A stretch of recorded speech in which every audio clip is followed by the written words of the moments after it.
Have you ever had Barq's root beer? I haven't because I do not like root beer, but I am familiar with it. I was visiting an antique store in Kanab, Utah the other day and had come across this in one of their display cases. Inside there is a pin, a patch, and a stamp from the Soviet Union. Here is a better look, but it is marked as Barq's Soviet Stuff, 1992. I thought it was cool and didn't really know much about it besides the fact that there was some paraphernalia in here from the Soviet times. I like to collect, items and ephemera from that time, including like pins and that kind of thing. So I thought, oh, this is a perfect thing to get. I didn't understand the sticker where it said Barq's Soviet Stuff. I was just thinking, okay, is there a man named Barq?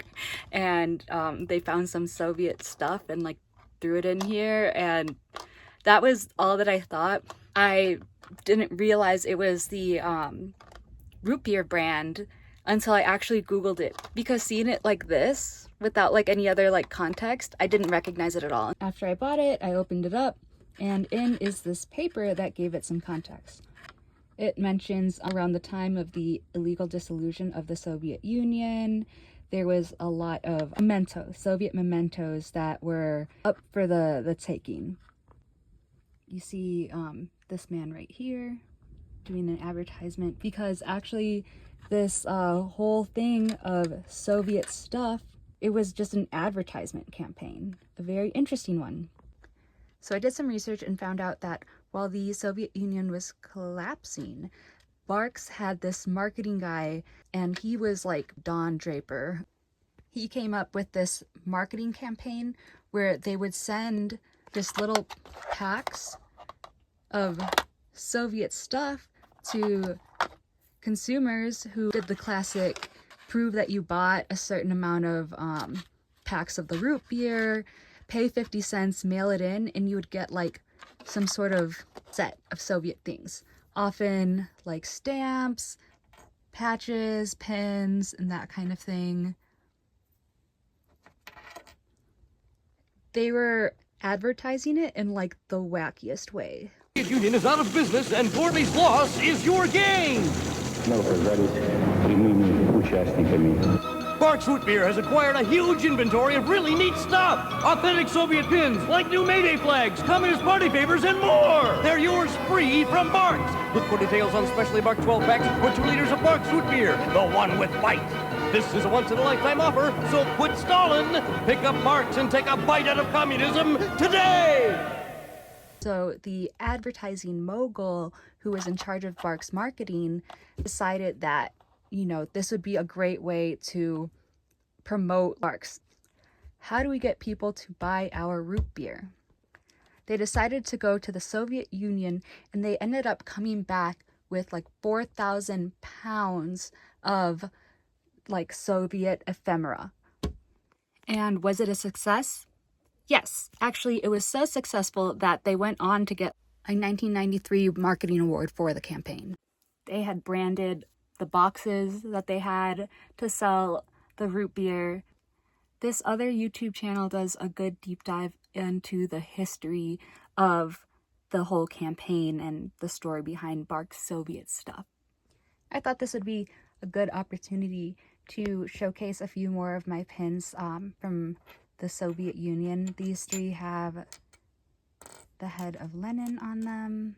This one has the hammer and sickle, and this one is a ribbon. Lady Izdihar has an interesting video talking more about the red ribbon symbolism.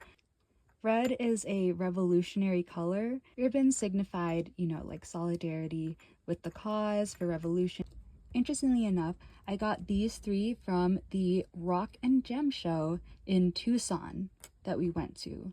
They had a ton of vendors there selling things from obviously rocks and gems to fossils. I came across this booth from this older Russian couple that had Matryoshka dolls, and then just a bunch of vintage Soviet pins. So I went through and I had gotten these 3, but they had lots of really cool ones. Another cool thing in like my collection of sorts from the Soviet Union is this watch. It's from the brand Raketa. I'm not sure if that's pronounced right. It looks like it's spelled with a P here, but every time I look it up online, it's spelled with an R. But this one is called the Copernicus watch. It was made to commemorate like the discovery that the planets rotate around the sun and not vice versa. There is this company called Sputnik 1957. They made this really awesome box that we use to like store little things now. They're based out of Ukraine, and there are people who restore watches from the Soviet Union era. This one is from like the 1980s, and I just love the design. I had been wanting one for a while. There's a few different designs of the Copernicus watch. I just really liked this one. The black circle represents, fuck, I have to look this up. The black circle is the minute hand, and that one represents the Earth, which obviously rotates around the sun in 1 year. And then the gold circle is the hour hand, which represents Jupiter, which rotates around the sun in 12 years. The amount of time it takes to rotate around the sun is represented through this watch. And I do highly recommend, checking out their brand. They have a lot of beautiful watches, and the company was like very communicative and everything. I was having some shipping issues. It had gone from Ukraine to Arizona, and then went from Arizona to Ukraine, and then I had to get it back from Ukraine to Illinois. So it took a couple months to get to me, but I do highly recommend their watches. They're all really beautiful. Lastly, today we were in Cedar City, Utah, and decided to stop by an antique mall. I came across these two obviously very interesting, very notable publications. This one from literally 9/11, and then this one is from 1945, and it's the history of the Church of Latter-day Saints, aka the Mormon Church, for children. If you're not familiar, this is Joseph Smith, but it's very interesting. Published in 1945.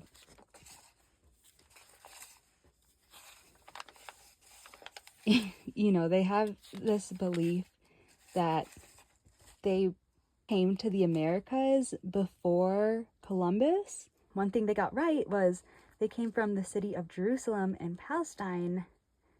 So, maybe they didn't get everything right, but at least they got one thing right, given the fact that this was pre-Nakba establishment of Israel.